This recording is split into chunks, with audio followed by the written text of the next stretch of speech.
You have been taught that honesty is always the best policy, that the truth will set you free, that a good person never lies. This is the most noble and most dangerous lie you have ever been told. It is the moral code of a child, and it is the reason you are so often broken by a world that is not a playground. Niccolò Machiavelli, a man who saw the world in all its brutal clarity, knew the truth. Truth is not a virtue. It is a weapon. And sometimes the most compassionate, the most ethical, and the most good thing you can do is to lie. Think about the times your honesty has backfired. The time you told a friend the hard truth about their toxic relationship, only to be pushed away. The time you were brutally honest with your boss about a problem, only to be labeled as negative and passed over for promotion. The time you confessed a weakness to a partner, hoping for compassion, only to see them use it as ammunition against you in a future fight. You followed the rule. You told the truth. And you were punished for it. You were left feeling naive, foolish, and resentful. You started to wonder, if honesty is so good, why does it cause so much pain? This is the question that separates the child from the adult. Machiavelli understood that truth and lies are not moral absolutes. They are strategic tools in the arsenal of a wise individual. The fool is a slave to one of them. The master knows when to use which. Today, we are going to deconstruct the naive cult of absolute honesty. This is not a guide to becoming a pathological liar. This is a guide for good people on how to use the dark art of deception for a higher purpose, to protect, to persuade, and to survive in a world that does not always reward the truth. This is Machiavelli's forbidden guide to strategic deception. To understand this forbidden logic, you must first accept a brutal truth about the world. Most people do not want the truth. They want comfort. They want validation. They want to be told that their illusions are real. The friend who asks for your advice about his failing relationship doesn't really want a solution. He wants you to agree with him that his partner is the problem. The boss who asks for honest feedback doesn't really want to hear that her grand strategy is flawed. She wants you to praise her vision. The world is a theater of fragile egos, and the person who walks onto the stage screaming, "The truth," is not seen as a hero. They are seen as a madman who is ruining the play. Machiavelli wrote, "Men are so simple and so much inclined to obey immediate needs that a deceiver will never lack victims for his deceptions." He is not celebrating this. He is diagnosing it. People are desperate to believe the lie that comforts them over the truth that hurts them. And if you refuse to understand this, if you insist on being a truth teller at all times, you will not be a force for good. You will simply be a force that is constantly and ineffectively crashing against the wall of human nature. A strategist understands this. He does not see the world as a courtroom where the ultimate goal is to establish the objective truth. He sees the world as a hospital, full of wounded, fearful, and often irrational patients. And a good doctor does not always tell the patient the full, brutal truth. Sometimes he uses a placebo, a noble lie, not to deceive but to heal. This is the art of strategic deception. It is not about personal gain. It is about achieving the best possible outcome in a flawed and imperfect world. This art is governed by 3 fundamental laws. The first and most basic law is the protective lie. This is the lie you tell not for your own benefit, but to protect the innocent or the vulnerable from a truth they are not yet ready to handle. Imagine a child asking you if monsters are real. The absolute, scientific truth is no. But is that the most compassionate answer? Is it the best answer? No. The wise parent says, yes, but I am here to protect you. They enter the child's world, validate their fear, and then provide a sense of safety. They have lied, and in doing so, they have performed an act of profound love. This principle extends into adult life. Your friend has just suffered a terrible breakup. They are in a state of raw emotional pain. They ask you, will I ever find love again? The brutal statistical truth is maybe, maybe not. Life has no guarantees. To say this would be honest. It would also be an act of profound cruelty. The wise friend, the good person, tells a noble lie. They say, yes, absolutely. You are an incredible person, and this is just a chapter, not the whole story. Is this a guarantee? No, it is a lie. But it is a lie that serves a higher truth. The truth that your friend needs hope to survive this moment. It is a strategic lie that acts as a bridge, helping them cross the abyss of their despair. The naive truth-teller, in his arrogant attachment to facts, would leave his friend bleeding on the side of the road. The strategic and compassionate liar builds a stretcher and carries him to safety. The question is not, is it true? The question is, does it serve? Does it serve healing? Does it serve compassion? Does it serve the ultimate well-being of the person in front of you? This is the first step in moving beyond a childish, black-and-white morality. The second and more dangerous law is the strategic lie. This is the lie you tell not out of compassion, but out of necessity. It is the lie that Machiavelli's prince must master to survive and thrive. This is the lie you tell to a known enemy, to a manipulator, to a system that is actively working against you.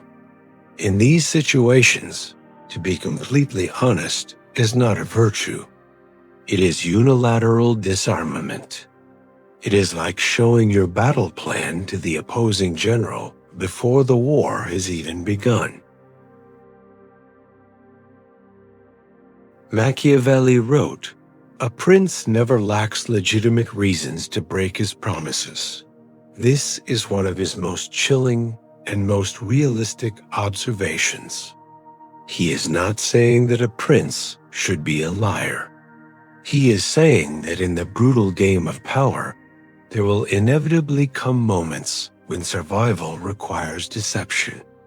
To cling to absolute honesty in such a moment is not a sign of your moral purity. It is a sign of your strategic incompetence. It is a form of suicide. Let's make this practical. You are in a toxic workplace. Your boss is a manipulator who is known for stealing ideas and firing anyone he sees as a threat. He calls you into his office and asks, "So, are you happy here? Are you looking for other opportunities?" The naive, honest person might say, "Well, to be honest, I am feeling a bit frustrated with my current role and have been casually looking at other options." What have you just done? You have just handed your enemy a loaded gun and pointed it at your own head. You have confirmed that you are disloyal and a flight risk. You will be on the top of the list for the next round of layoffs. The strategic liar understands the nature of the game. He recognizes that this is not an honest question. It is an interrogation, a trap, so he tells a strategic lie. He looks his boss in the eye and says, "I am fully committed to this team. In fact, I have some new ideas for how we can improve the project that I am very excited about." Is this the full emotional truth? No, but it is a brilliant strategic move. It does three things. It reassures his boss, neutralizing the immediate threat. It frames him as a loyal and valuable asset. And it buys him time. Time to continue his job search in secret. Time to gather his resources. Time to find a new position and resign on his own terms. He has used deception not for malicious gain, but for survival. The world is full of wolves. To walk among them bleating like a sheep, proclaiming your own honesty, is to invite them to dinner. The strategist learns to wear the skin of a sheep when necessary. He understands what Machiavelli taught, that a leader must appear to be all mercy, faith, integrity, humanity, and religion, but must be ready, in his mind, to act contrary to these. This is not hypocrisy. It is the grim adult reality of navigating a world that is not a fairy tale. Your absolute honesty is a luxury you cannot always afford. Your survival is not. The vulgar crowd always is taken by appearances, and the world consists of nothing but the vulgar. Niccolò Machiavelli. The third and most common law is the social lie. This is the lie of the persona, a mask we all wear to function in society. You believe you are an honest person, but you are lying all day, every day. And this is not a bad thing. It is a necessary thing. When your friend shows you their new terrible painting, and you say, "That's so interesting. You're so creative," you are lying. A social lie. When your boss makes a bad joke, and you force a polite laugh, you are lying. A social lie. When you meet a new person at a party, and you pretend to be interested in their boring story, you are lying. A social lie. These small daily deceptions are the oil that lubricates the gears of society. A world of absolute, brutal honesty would be a world of constant conflict, hurt feelings, and social collapse. We lie to each other constantly to maintain harmony, to avoid unnecessary pain, to make life bearable. To pretend otherwise is the ultimate form of self-deception. But here is the Machiavellian insight. The naive person performs these social lies unconsciously, out of fear and a desperate need to be liked. They are a slave to the mask. The strategist wears the mask consciously. He is not the slave of the mask. He is its master. He understands that his persona is a tool, a piece of armor, a strategic instrument to be wielded with intention. When the strategist is at a networking event, his mask is one of warm, engaging curiosity. Not because he genuinely cares about everyone's weekend plans, but because his goal is to build alliances. When he is in a negotiation with a rival, his mask is one of unshakable, even-bored confidence. Not because he feels no fear, but because his goal is to project power. He chooses his mask based on his objective. It is a conscious, deliberate, and strategic performance. This is the great difference. The weak man is his mask. He is so terrified of being disliked that he has forgotten who he is beneath the performance. When his mask is criticized, he feels like he is being criticized. The strong man wears his mask. He knows that he is not the role he is playing. His true self, his inner citadel, remains untouched and unseen. Criticism of his mask does not wound him. It is merely feedback on his performance. He can adjust it, change it, or discard it at will. He is not fake. He is a professional.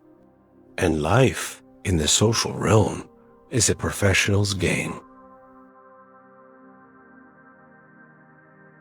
So you see the forbidden's logic. The protective lie, which is an act of compassion. The strategic lie, which is an act of survival. And the social lie, which is an act of social intelligence. The common thread is this: the morality of a lie is not in the lie itself. It is in the purpose for which it is told. The command, "Thou shalt not lie," is not a moral law. It is a control mechanism. It is a simple, dumb rule for a simple, dumb populace. It is a rule created by the powerful to make the masses predictable, transparent, and easy to manipulate. The man who is always predictably honest is the easiest man in the world to defeat. You always know his move. The man who has mastered the art of strategic deception, the man who can be honest or dishonest as necessity dictates, that man is free, and he is in control. So how do you wield this dangerous and necessary weapon without becoming a monster?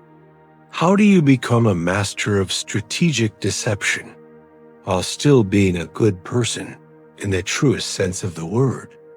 This is the path of the wise prince, not the petty tyrant. First, you must define your non-negotiable core.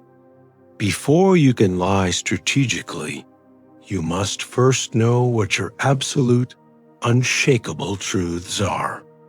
What are the values you would never, ever compromise, even if it meant your own destruction? Is it loyalty to your family? Is it your personal code of honor? Is it your commitment to your life's mission?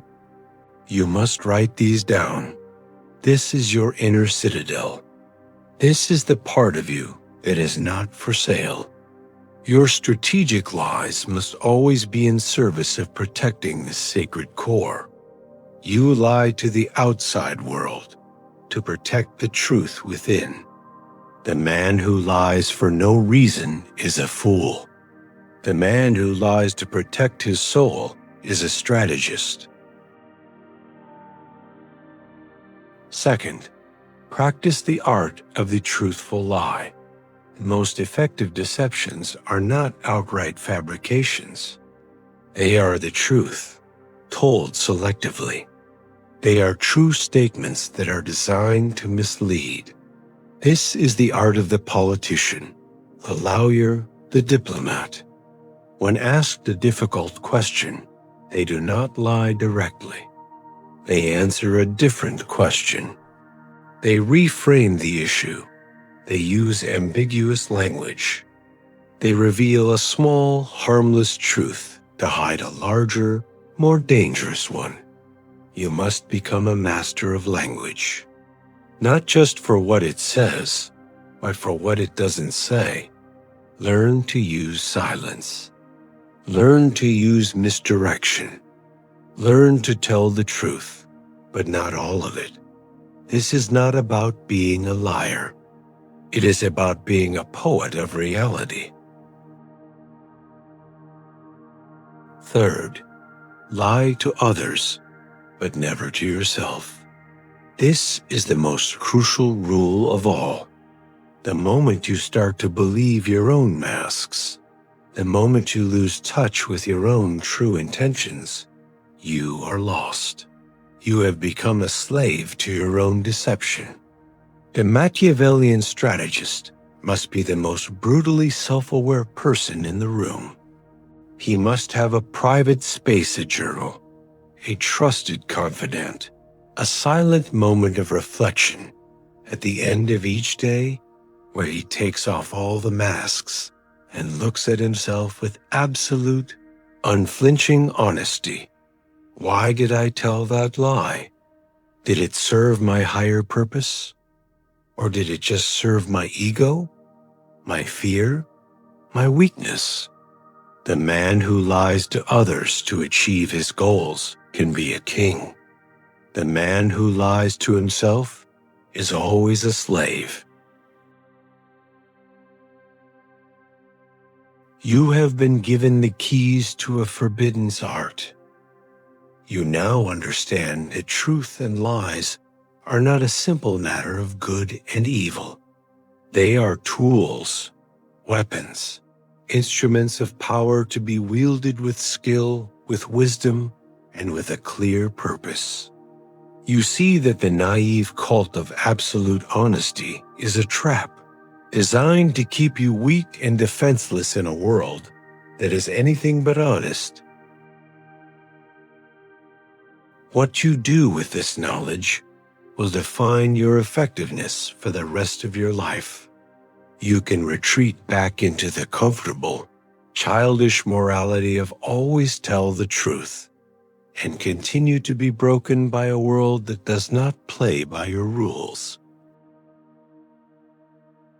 Or you can become a strategist. You can accept the complex, ambiguous, and often brutal reality of human interaction. You can learn to wield both truth and deception as a surgeon wields a scalpel, with precision, with detachment, and for the ultimate purpose of creating a better outcome, to protect what you love, to build something that lasts, to be a force for good in a world that is not always good. The honest man is not noble. He is prey. But the man who masters the art of strategic honesty, he is a king. If you are strong enough to carry this weapon, if you are ready to stop being a victim of your own naivety and start being an architect of your own reality, then make your declaration. Join the men and women who are choosing to be wise, not just honest. Go to the comments and declare your new understanding. Write, I wield the truth. It is a declaration that you understand the truth is a weapon, not a dogma. A commitment to using it with strategic power. Subscribe to the Thinker's Codex. Your real training has just begun.